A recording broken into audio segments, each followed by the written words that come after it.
దేవుని పరిశుద్ధ నామానికి మహిమ కలుగునుగాక. హల్లెలూయా. మన ప్రభువును ప్రియరక్షకుడైన యేసుక్రీస్తు శ్రేష్టమైన నామంలో నేటి ఈ శిలువ ధ్యానాలకు హాజరైన ప్రతి ఒక్కరికి కూడా నా హృదయపూర్వకమైన వందనాలు తెలియజేస్తా ఉన్నాను. అలాగే నన్ను ప్రేమతో ఆహ్వానించిన పెనియలు సహవాసం వారికి నా కృతజ్ఞతలు తెలియజేస్తా ఉన్నాను. నేటి ధ్యానము కొరకు ఒక మాటను చదువుతూ ఉన్నాను, గమనించండి. కొరింథీయులకు రాసిన మొదటి పత్రిక 1వ అధ్యాయము 18వ వచనము.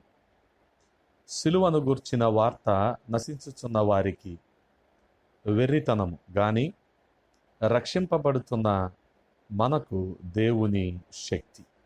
ప్రార్థన. మమ్మల్ని అతిమిక్కిలిగా ప్రేమించిన మా ప్రియ పరలోకపు తండ్రి, ఈ సమయంలో మరొకసారి మీ పాద సన్నిధి చేరటానికి మీరు చూపిన కృపను బట్టి స్తుతిస్తూ ఉన్నాం. గడిచిన కాలమంతా మీ రెక్కల నీడలో భద్రపరిచారు, క్షేమాన్ని సమృద్ధిని మా అందరికి అందించారు. స్తోత్రాలు. ఈ రీతిగా నైనా శిలువ ధ్యానాలను మేము కొనసాగించటానికి మీరిచ్చిన ఈ మహాభాగ్యాన్ని బట్టి స్తోత్రాలు చెల్లిస్తూ ఉన్నాం. రాజా, మీరు ఏర్పాటు చేసిన ఈ వాక్య భాగాన్ని బట్టి స్తుతులు. ఈ వాక్యాన్ని మా వినికిడిలో దీవించండి, మా సమయాన్ని దీవెనకరంగా మార్చమని బతిమాలుకుంటూ ఉన్నాం. సహాయము చేయండి. ఎవరే ప్రాంతం నుంచి అయితే ఈ ధ్యానాల్లో ఏకీభవిస్తూ ఉన్నారో వారందరిలో ప్రభా మీ ఆత్మకార్యాలు మెండుగా జరగనివ్వండి. అల్పుణ్ణైన నన్ను మరుగు చేయండి, మీ ఆత్మచేత నింపి వాడుకోమని బతిమాలుకుంటూ ఉన్నాం. సమస్త ఘనతా మహిమలు మీకే ఆరోపిస్తూ యేసయ్య అతి పరిశుద్ధ నామంలో అడిగి వేడుకుంటున్నాము పరమ తండ్రి, ఆమేన్. దేవునికి స్తోత్రం. హల్లెలూయా. ప్రభునందు ప్రియ సహోదరి సహోదరులారా, యేసుక్రీస్తు ప్రభు వారి యొక్క శిలువ అతి భయంకరమైన దృశ్యంగాను, మరోవైపు మహిమకరంగాను మనకి కనిపిస్తూ ఉంటుంది. అందుకని శిలువను గూర్చిన వార్త నశించుతున్న వారికి వెర్రితనము గాని రక్షింపబడుతున్న మనకు దేవుని శక్తి. అవును, కొన్ని వేల సంవత్సరాలుగా ఈ లోకంలో శిలువను గూర్చిన వార్త ప్రకటించబడుతున్నప్పటికీ దేవుని వాక్యము సెలవిస్తున్న రీతిగా నశించుచున్న వారికి వెర్రితనంగానే ఇది ఉంది. చాలామంది మత ఛాందస్యవాదులు మాట్లాడుతూ అంటూ ఉంటారు, 3 మేకులు పీక్కోలేని వాడు దేవుడు ఎలాగవుతాడు? అదే రీతిగా మరి దేవుడు అంటే చాలా రిచ్గా ఉండాలి, కానీ ఈయనేంటి ఇంత సాదాసీదాగా ఉంటాడు, ఇతను దేవుడు ఎలాగవుతాడు అని యేసుక్రీస్తు ప్రభు వారి గురించి కొన్ని అజ్ఞానంతో కూడిన మాటలు మాట్లాడుతూ ఉంటారు. కానీ గమనించగలిగితే అవన్నీ కూడా వెర్రివాని మాటలు లాంటివి. కాబట్టి ఒకవేళ మనం కూడా సిలువను గూర్చిన వార్తలో దేవుని యొక్క అనంతమైన జ్ఞానాన్ని, దేవుని యొక్క శక్తిని మనం గ్రహించలేదంటే మనం కూడా నశించుతున్న వారి జాబితాలోనే ఉన్నవారం అవుతాం. కాబట్టి సిలువను గూర్చిన వార్త అది దేవుని సువార్త, ప్రేమతో కృపతో నిండిన దేవుని సువార్త. గమనించండి, సిలువను గూర్చిన వార్త పరిశుద్ధత మరియు పాపమును గూర్చి దేవుని సందేశంగా మనం భావించాలి.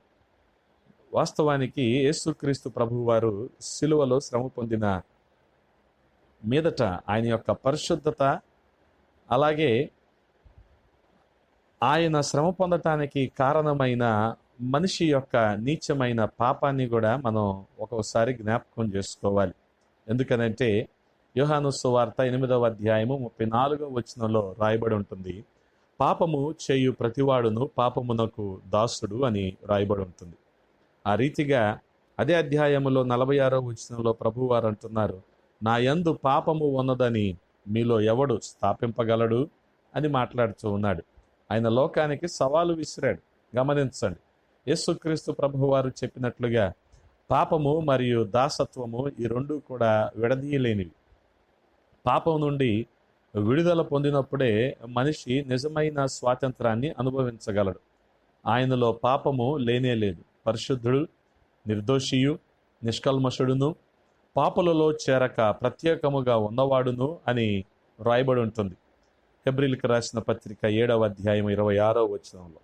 ఒకవేళ ఆయనలో పాపం ఉంటే సర్వమానవాళి పాప పరిహారం కొరకు ఆయన బలి అర్పణగా అర్పించటానికి అర్హుడు కానే కాదు కదా. అందుకనే ప్రియ రక్షకుడైన యేసుక్రీస్తు ప్రభువువారు దేవుని సంకల్పాన్ని బట్టి, ఆయన భవిష్యత్తు జ్ఞానమును బట్టి సిలువ వేయించి చంపబడటానికి దుష్టుల చేతికి అప్పగించబడ్డారు. వెలుగుకు చీకటితో పొత్తు కుదరనట్లుగానే దేవుని పరిశుద్ధతకు మనిషి యొక్క పాపానికి ఏమాత్రం కూడా పొత్తు కుదరదు. కనుక దేవుని యొక్క పరిశుద్ధత మానవుని యొక్క పాపము ఎదురెదురుగా సిలువలో కలుసుకున్నప్పుడు పాపానికి ఓటమి, పరిశుద్ధతకు విజయము కలిగింది. హల్లెలూయా. ఆ పరిశుద్ధుడైన ప్రభువు యొక్క సిలువ చెంత చేరగలిగితేనే మనం కూడా జయకరమైన జీవితాన్ని జీవించగలం. లేకుంటే వారిలాగానే మన జీవితాన్ని ముగించి నిత్య మరణం అనే గమ్యానికి చేరాల్సి వస్తుంది. కాబట్టి అది చాలా భయంకరమైన మరణం. గమనించండి, సిలువను ఇంగ్లీష్లో క్రాస్ అంటాం కదా, అంటే దాటిపోవుట అని అర్థం. అవును, నిత్య మరణం నుండి నిత్య జీవంలోనికి దాటిపోవాలంటే సిలువను ఆశ్రయించటమే మనకు శరణ్యం. ఇక వేరే మార్గం మనకు లేనే లేదు. అలాగని చెప్పి సిలువను మోసుకుంటూ వీధుల్లో తిరగాలని కాదు. అలా చేయటం వల్ల మనకు కానీ మన పొరుగు వారికి కానీ ఏమాత్రం కూడా ప్రయోజనం ఉండదు. మెడలో సిలువను ధరించి తిరగాలని కాదు. సిలువ ఫోటోలు గోడకు వేలాడదీయాలని కాదు. సిలువను ఆరాధించాలని అంతకన్నా కాదు. సిలువపై మన కోసం ప్రాణం పెట్టిన మన ప్రియరక్షకుడైన యేసుక్రీస్తు ప్రభు వారిని ఆశ్రయించటమే శరణ్యం. ఎందుకనంటే ఆ పరిశుద్ధుడు చిందించిన రక్తమును పాపికి ఆశ్రయం. ఆ పరిశుద్ధిని రక్తమే మన పాపాల నుండి మనలను విడిపించింది. రోమీయుల కాలంలో అత్యంత హీనమైన కఠినమైన శిక్షలలో సిలువ ఒకటి. ఆ శిక్షను ఎందరో అనుభవించారు, కానీ ఆ సిలువను మరి ఎప్పుడైతే యేసుక్రీస్తు ప్రభువు వారు ఆ సిలువ మీద మృతి చెందారో, ఆ సిలువ శిక్షను అనుభవించారో, అప్పుడు ఆ సిలువకు విలువ వచ్చింది. అట్లాంటి సిలువ మీద అన్యాయపు తీర్పు పొందిన యేసయ్య శిక్షను అనుభవించారు. అయితే అప్పటి వరకు సిలువకు లేని ఒక గుర్తింపు యేసయ్య ద్వారా వచ్చింది. అంటే సిలువకు విలువ వచ్చింది. వాస్తవానికి గాడిదకు కూడా విలువ లేదు. అదే గాడిద మీద ప్రభువు వారు కూర్చుంటే దానికి విలువ వచ్చింది. గమనించండి, యేసయ్య లేని మన జీవితానికి కూడా విలువ లేదు. ఆయనను కలిగి ఉన్న మనము ఎంతో ధన్యులము అని చెప్పుకోవాలి. అప్పుడే మన జీవితము విలువగా మారుతుంది. ఒకవేళ ఇహలోకంలో విలువ లేకపోవచ్చు, కానీ మనిషికి పరలోకంలో మాత్రం మన స్థానాన్ని మనం సుస్థిరం చేసుకోవాలి. సిలువ వార్తను ఏమాత్రం కూడా మనం చులకన చేయకూడదు. సిలువ శక్తిని అర్థం చేసుకోవాలి, అనుభవించాలి. దాని శక్తిని బట్టి మనం అనేకులకు కూడా మాదిరికరంగా జీవించాలి. కనుక ప్రియ సహోదరి సహోదరులారా, సిలువను గురించిన వార్త దేవుని యొక్క ప్రేమను, ఆయన త్యాగాన్ని గురించి మనకు తెలియజేస్తూ ఉంది. సిలువ తండ్రి అయిన దేవుని ప్రేమకు, కుమారుడైన యేసుక్రీస్తు ప్రభువు వారి త్యాగానికి గుర్తుగా మనము భావించాలి. ఒక చిన్న ఉదాహరణ మీకు నేను జ్ఞాపకం చేస్తాను. వేసవి సెలవుల విరామం తర్వాత మరి పిల్లలందరూ స్కూల్కి వెళ్ళారు. నూతనంగా చేరిన విద్యార్థులతో టీచర్ మాట్లాడుతూ ఉంది. అందులో భాగంగా వారిని పరిచయం చేసుకుంటుంది. అందులో భాగంగా వారిని వ్యక్తిగత విషయాలు కొన్ని అడుగుతూ ఉంది. మీరు ఏం చేస్తూ ఉంటారు, మీరు ఏ ప్రాంతం నుంచి వచ్చారు, మీ తల్లిదండ్రులు ఏం చేస్తూ ఉంటారని. ఒక్కొక్క విద్యార్థి వాళ్ళ తల్లిదండ్రులు పలానా వాళ్ళు డాక్టర్ అని, టీచర్ అని, లాయర్ అని, ఇంజనీర్ అని ఈ రకంగా చెప్తూ వచ్చారు. చాలా సంతోషంగా సమాధానం చెప్తున్నారు, కేరింతలు కొడుతున్నారు. నూతనంగా చేరిన ఇతర విద్యార్థులతో, స్నేహితులతో ఆడుకుంటూ ఉన్నారు. అయితే ఒక అబ్బాయి మాత్రం వాళ్ళ నాన్నగారు ఏం చేస్తారో తెలియక ఆడటం ప్రారంభించాడు. రేపు వచ్చేటప్పుడు తెలుసుకొని రా అంటూ టీచర్ అతనికి మరి ఓదార్పునిచ్చింది. ఆ రోజు స్కూల్ నుండి వెళ్ళంగానే ఇంకా స్కూల్ బ్యాగ్ పక్కన కూడా పెట్టకుండానే, డాడీ మీరేం చేస్తారంటూ అడిగాడు. వాళ్ళ నాన్నగారు అన్నారు, రేపు స్కూల్కి సెలవు కదా, రా నేను పనిచేసే చోటకి నిన్ను తీసుకువెళ్తాను, అక్కడ నువ్వు చూద్దు నేనేం చేస్తాను అని. ఆ తర్వాత రోజు ఆ చిన్నపిల్లవాడిని ఆ తండ్రి తీసుకొని వెళ్ళాడు. ఒక నది మీద బ్రిడ్జ్ ఉంది, అది రెండుగా విడిపోతే దాని కింద నుంచి పడవలు వెళ్తాయి, ఓడలు వెళ్తాయి. అలాగా లేకపోతే బ్రిడ్జ్ కలిసి ఉంటే దాని మీద నుంచి రైళ్లు వెళ్తూ ఉంటాయి. ఆ బ్రిడ్జిని ఆపరేట్ చేసే వర్క్ వీళ్ళ నాన్నగారు చేస్తూ ఉన్నారు. ఆయన ఏదో ఆఫీస్లో తన పనిలో తలమునకలు అయిపోయి ఉన్నాడు. పిల్లాడు పక్క రూమ్లో ఆడుకుంటూ ఉన్నాడు. ఈలోపు ఆయనకు ఒక ఇన్ఫర్మేషన్ వచ్చింది. అదేంటంటే బ్రిడ్జిని మీరు కనెక్ట్ చేయాలి, ట్రైన్ రాబోతూ ఉందని. మరి తడవ చేయకుండా చూస్తే ఆ రూమ్లో, ఆ మెషినరీ ఉండే రూమ్లో ఏ మెషినరీ అయితే, మరి ఏ మెషిన్స్ అయితే ఆ బ్రిడ్జ్ను కలుపుతాయో ఆ రూమ్లో ఇతను ఆడుకుంటా ఉన్నాడు. అవి ఎక్కి దిగుతా ఆడుకుంటా ఉన్నాడు. మరి అక్కడ ఉన్నాడన్న సంగతి తండ్రికి తెలియదు. కానీ ఎక్కడున్నాడని ఎతికితే, పిలిస్తే ఆఖరికి స్వరం వినిపించింది, నానా నేను ఎక్కడున్నానని. తీరా చూస్తే ఆ మెషిన్స్ ఉన్న రూమ్లో ఉన్నాడు. హాయ్ డాడీ అంటూ పలకరిస్తూ ఉన్నాడు. ఎక్కడున్నాడని చూస్తే ఆ మెషిన్ మీద కూర్చొని ఆడుకుంటా ఉన్నాడు. తండ్రికి గుండె పగిలినంత పని అయిపోయింది. మరి వాడికి కిందకి దిగటం తెలియదు, అక్కడ అంత సమయం కూడా లేదు. ఈ పరిస్థితుల్లో స్విచ్ ఆన్ చేస్తే ఆ మెషిన్స్ అన్నీ కూడా మరి పనిచేయటం ప్రారంభించి ఆ బ్రిడ్జ్ అనేది కలిసిపోతుంది. దాని మీద నుంచి ఇప్పుడు ట్రైన్ వెళ్ళాలి. ఇప్పుడు ఒకవేళ ఆన్ చేయకపోతే ట్రైన్ వచ్చి నదిలో పడిపోతుంది. అంటే వేలాది మంది చనిపోతారు. ఇలాంటి పరిస్థితుల్లో నిర్ణయం తీసుకోవటానికి కొన్ని క్షణాలు మాత్రమే ఆ తండ్రి ముందు ఉన్నాయి. గుండెల్లో వర్ణనాతీతమైన దుఃఖాన్ని నింపుకున్నాడు. సారీ అంటూ కళ్ళు మూసుకొని స్విచ్ ఆన్ చేసాడు. ఆ మెషిన్స్ అన్నీ ఒక్కసారిగా పనిచేయటం ప్రారంభించాయి. ఆ బ్రిడ్జ్ కలుసుకోవటం ప్రారంభించింది. ఒకే ఒక్క కేక డాడీ అంటూ అరిశాడు. కొన్ని క్షణాల పాటు ఆ ఎముకలు పటపటమంటూ ఆ మెషిన్స్ మధ్య నలిగిపోతూ ఆ గొప్ప శబ్దం, గోడలన్నీ రక్తసిక్తం అయిపోయాయి. మరి కొద్దిసేపటికి ఆ చిన్న చిన్న మాంసపు మొక్కలు వచ్చి తన కాళ్ళ మీద పడతా ఉన్నాయి, తండ్రి కాళ్ళ మీద. గమనించండి, అటువైపు చూస్తే బ్రిడ్జ్ మీద కోలాహలంగా వేగంగా ట్రైన్ దూసుకుపోతా ఉంది. వారి సంతోషం వెనక ఒక తండ్రి త్యాగం ఉందన్న సంగతి ఆ ట్రైన్లో వెళ్తున్న వారు ఎవరికి కూడా తెలియదు. ఆ వేలాది మంది ప్రయాణికులు ఎవరికి కూడా తెలియదు. ఏకైక కుమారుణ్ణి కోల్పోయినా సరే ఆ ట్రైన్లో ఉన్న వేలాది మంది ప్రయాణికుల్ని రక్షించగలిగాడు ఆ తండ్రి చేసిన త్యాగం అది. 2000 సంవత్సరాల క్రితం కూడా ఇదే పరిస్థితి ఏర్పడింది. సర్వమానవాళి నిత్య నాశనం వైపు దూసుకుపోతా ఉంది. అటువంటి పరిస్థితుల్లో సర్వమానవాళికి నిత్య నాశనానికి అప్పగించాలా, లేదా తన ప్రియ కుమారుడిని బలిగా అర్పించి నిత్య జీవంలోకి వీరిని దాటించాలా అనే 2 ప్రశ్నలు మన పరమ తండ్రి ముందు ఉన్నాయి. ఆ తండ్రి ఏ నిర్ణయం తీసుకున్నాడో మనందరికీ తెలుసు కదా. మన పరమ తండ్రి కూడా అదే నిర్ణయాన్ని తీసుకున్నాడు. అలాంటి మరి త్యాగం ఆ తండ్రి చేశాడు. భౌతికంగా కొందరి ప్రాణాలు మాత్రమే రక్షించగలిగింది కానీ ఈ ట్రైన్లో ఉన్న వారి ప్రాణాలు.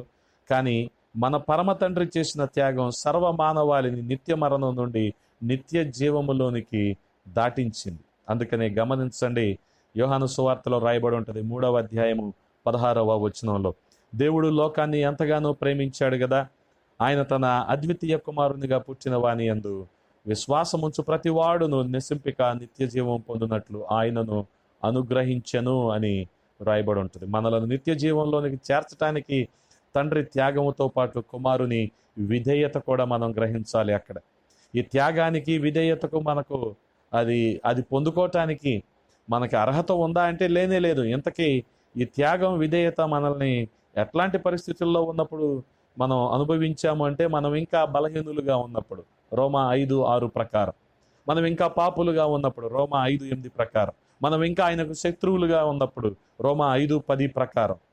ఇటువంటి త్యాగానికి మనం అర్హులం కాదు, కానీ ఆయన మన కోసం త్యాగమైపోయాడు. గమనించండి. అందుకని ఈ రోజున మనం అనుభవిస్తున్న విడుదల, విమోచన మన పరిశుద్ధత, నీతిని బట్టి ఏమాత్రం కూడా కాదు, పరమ తండ్రి యొక్క త్యాగము, మరి ఆయన ప్రియ కుమారుని యొక్క మరి విధేయత వలన ఏర్పడినవి. అందుకని యేసుక్రీస్తు ప్రభు వారు ఆయనే ఒక మాట చెప్పారు. మత్తయి సువార్త 20వ అధ్యాయము 28వ వచనంలో. అదేంటంటే, గమనించండి, మనుష్య కుమారుడు పరిచారము చేయించుకొనుటకు రాలేదు గాని పరిచారము చేయుటకును అనేకులకు ప్రతిగా విమోచన క్రయధనముగా తన ప్రాణమునిచ్చుటకు వచ్చెను. కాబట్టి గమనించండి, సిలువను గూర్చిన వార్తలో దేవుని యొక్క అనంతమైన ప్రేమ, త్యాగము, కుమారుని యొక్క విధేయత, ఇవన్నీ కూడా మనం చూస్తూ ఉన్నాం. అందుకని సిలువ వార్తను మనం చులకనగా చూడకూడదు. సిలువ శక్తిని మనం అర్థం చేసుకోవాలి, అనుభవించాలి. అంత మాత్రమే కాదు ప్రియ సహోదరి సహోదరులారా, సిలువను గూర్చిన వార్త దేవుని నీతిని అలాగే ఆయన యొక్క సమాధానాన్ని మనకు తెలియజేస్తూ ఉంది. సిలువలో చూసినప్పుడు యేసుక్రీస్తు ప్రభు వారు తను తాను దేవునికి అర్పణగా సమర్పించుకున్నారు. ఇంతకు మునుపే మనం తలంచిన రీతిగా సిలువ దేవుని యొక్క అనంతమైన ప్రేమకు, దేవుని యొక్క త్యాగానికి గుర్తుగా ఉండటం మాత్రమే కాదు కానీ దేవుని యొక్క నిత్యమైన నీతికి, అదే రీతిగా దేవుని నీతి ద్వారా కలిగిన సమాధాన కార్యానికి గుర్తుగా మనం చూస్తూ ఉన్నాం. యేసుక్రీస్తు ప్రభు వారి సిలువ రక్తం ద్వారా మనలను దేవునితో ఆయన సమాధానపరిచాడు. అంత మాత్రమే కాదు, గమనించండి, కొలసీలకు రాసిన పత్రికలో పౌలు భక్తుడు అంటూ ఉంటాడు, 2వ అధ్యాయము 14వ వచనంలో, దేవుడు రాతపూర్వకమైన ఆజ్ఞల వలన మన మీద రుణముగాను మనకు విరోధముగాను నుండిన పత్రమును మేకులతో సిలువకు కొట్టి దాని మీద వ్రాతను తుడిచివేసి మనకు అడ్డము లేకుండా దానిని ఎత్తివేసి మన అపరాధములన్నిటినీ క్షమించి. గమనించండి, కాబట్టి మనము మునుపు దూరస్థలం, కానీ ఇప్పుడు క్రీస్తు యేసునందు క్రీస్తు రక్తము వలన దేవునికి మనం సమీపస్తులుగా ఉన్నాం. ఆ విధంగా యేసుక్రీస్తు ప్రభు వారు సిలువలో చేసిన త్యాగాన్ని బట్టి దేవుని నీతి మరియు సమాధానము ఒకదానినొకటి ముద్దు పెట్టుకుంటున్నాయని మరి కీర్తనాకారుడు 80వ కీర్తన 10వ చరణంలో మాట్లాడుతూ ఉంటాడు. కాబట్టి గమనించండి ప్రియ సహోదరి సహోదరులారా, సిలువను గూర్చిన వార్త దేవుని నీతిని, దేవుని యొక్క సమాధానాన్ని మనకు జ్ఞాపకం చేస్తూ ఉంది. గమనించండి, అంత మాత్రమే కాదు, సిలువను గూర్చిన వార్త రక్షణను, దేవుని శక్తిని మనకు తెలియజేస్తూ ఉంది. మనం చదువుకున్నాం కదా, కొరింథీయులకు రాసిన మొదటి పత్రిక 1వ అధ్యాయము 18వ వచనంలో, సిలువను గూర్చిన వార్త నశించుచున్న వారికి వెర్రితనము గాని రక్షించబడుతున్న మనకు దేవుని శక్తి. గమనించండి, సిలువ పాపి అయిన మానవుని రక్షింపగలిగిన దేవుని శక్తిగా మనం గుర్తించాలి. ఆ దినమున ఐగుప్తు దేశంలో ఇశ్రాయేలీలు తమ ద్వారా బంధాలకు, మరి వారి ద్వార బంధాలకు ప్రోక్షించబడిన గొర్రెపిల్ల రక్తము వెనుక ఉండి మరి వారు వరుసటి ఉదయం వరకు భద్రపరచబడిన రీతిగా నిర్గమాకాండం 12వ అధ్యాయంలో చూడగలిగితే ఈ సంఘటనలన్నీ మనం అర్థం చేసుకోవచ్చు. మనం కూడా సిలువ రక్తమును ఆశ్రయించి ఉన్నంత కాలము పాపము నుండి మరియు మరణ ఛాయల నుండి మనం రక్షించబడుతూ ఉన్నాం. కనుక సిలువ సువార్త పాపి అయిన మానవుని రక్షించే దేవుని శక్తిగా ఉంది. అదే రీతిగా సిలువ సువార్త సర్వలోకంలోని పాపులైన మానవులకు, అనగా నశించిపోతున్న మానవాళికి అందుబాటులోనికి తేబడిన సాధనంగా ఉంది. విడుదలకు సాధనం, విమోచనకు ఆధారంగా ఉంది. విశ్వాసం అనే చేతితో సిలువను ఆశ్రయించి పట్టుకున్నప్పుడు సిలువ శక్తి ద్వారా ఆయన పైకి లేపబడి దేవుని కుమారుడైన యేసుక్రీస్తు ప్రభువు వారు దేవుని రాజ్యంలోనికి చేర్చబడ్డారు. అన్ని స్థలంలో కూడా సిలువ దేవుని శక్తిగా మనం చూస్తూ ఉన్నాం. ఇప్పుడే సిలువ శక్తిని వద్దకు పరిగెత్తుకొని వద్దాం. రక్షించగలిగిన దేవుని శక్తిని ఆశ్రయించి రక్షణ పొందుకుందాం. అట్టి రీతిగా మన జీవితాలను సిద్ధపరుచుకుందాం. అటువంటి కృప, ధన్యత, భాగ్యము దేవుడు ప్రతి ఒక్కరికి కూడా అనుగ్రహించునుగాక. ఆమేన్.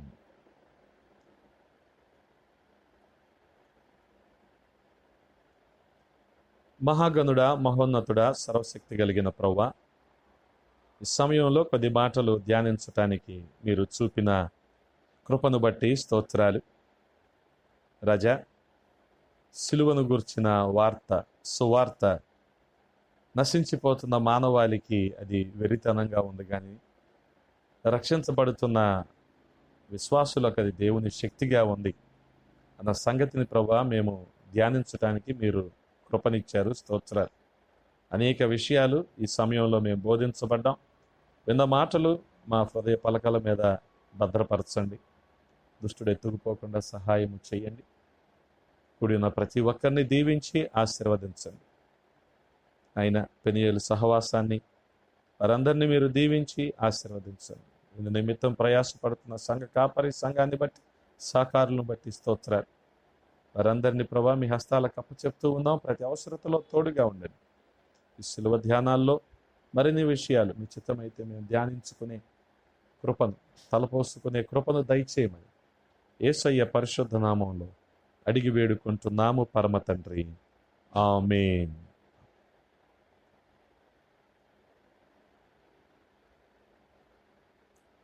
Praise lord madam.